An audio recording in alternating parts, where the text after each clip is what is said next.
السلام علیکم۔ اس کلاس میں ہم کلاس 10 کا سبق نمبر 10 مکمل کریں گے۔ اس سبق کا نام ہے ڈاکٹر بھیم راؤ امبیڈکر۔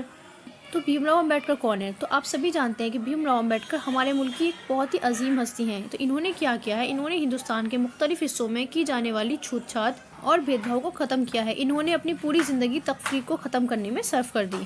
ڈاکٹر امبیڈکر کا اصل نام بھیم راؤ سکپال تھا۔ ان کا ریئل نیم کیا تھا؟ ان کا ریئل نیم بھیم راؤ سکپال تھا، بھیم راؤ امبیڈکر نہیں تھا۔ وہ 14 اپریل 1891 کو مدھیہ پردیش کے قصبے مہو میں پیدا ہوئے۔ کہاں پیدا ہوئے؟ مدھیہ پردیش میں۔ مدھیہ پردیش کا بھی ایک قصبہ ہے، اس کا نام کیا ہے؟ مہو، وہاں پر یہ پیدا ہوئے۔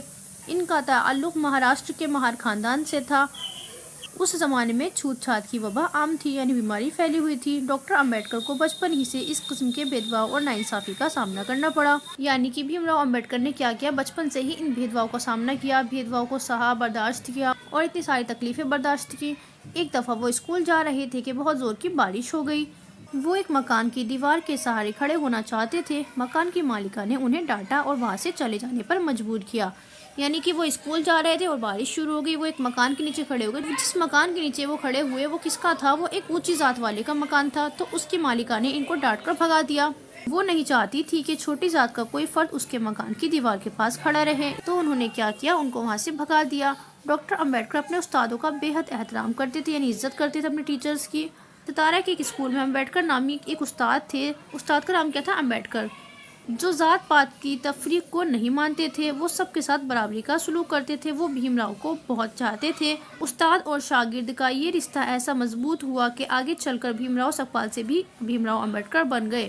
یعنی کہ انہوں نے اپنی استاد کی محبت کی نسبت سے اپنا نام کیا کر لیا؟ بھیم راؤ امبیڈکر کر لیا۔ امبیڈکر کون تھے؟ ان کے استاد تھے۔ ان کو کیا تھی؟ استاد سے بہت زیادہ محبت تھی، اور استاد جو تھے وہ بھی بھیم راؤ کو بہت زیادہ چاہتے تھے۔ اور جو ان کے استاد تھے وہ کیسے تھے؟ وہ ذات پات کی تفریق کو نہیں مانتے تھے۔ وہ سب کے ساتھ کیا کرتے تھے؟ برابری کا سلوک کیا کرتے تھے۔ علم حاصل کرنے کے لیے امبیڈکر کو کئی رکاوٹوں کا سامنا کرنا پڑا، مگر ان کے دل میں علم حاصل کرنے کا شوق اور محنت کا جذبہ تھا، اس لیے وہ آگے بڑھتے ہی گئے۔ آخرکار اعلیٰ تعلیم کے لیے انہیں انگلستان جانے کا موقع مل گیا۔ انگلستان سے واپسی کے بعد ڈاکٹر بھیم راؤ امبیڈکر نے ملک سے چھوت چھات اور ذات پات کی تفریق کو مٹانے کے لیے کوششیں شروع کر دیں۔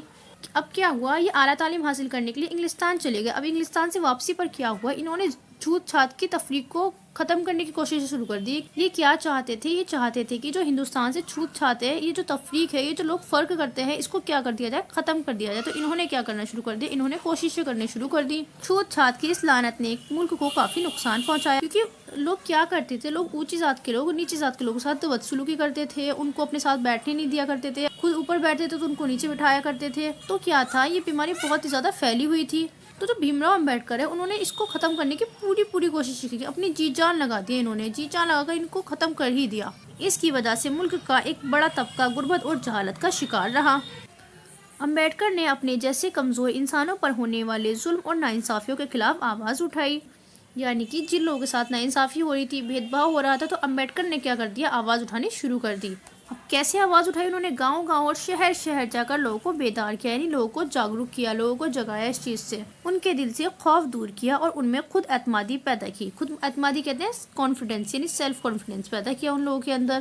ڈاکٹر امبیڈکر کا خیال تھا کہ سماج میں باعزت زندگی گزارنے کے لیے تعلیم بے حد ضروری ہے۔ ڈاکٹر امبیڈکر کیا مانتے تھے؟ یہ مانتے تھے کہ اگر سماج میں عزت والی زندگی گزارنی ہے تو اس کے لیے سب سے زیادہ ضروری چیز کیا ہے؟ وہ ہے تعلیم۔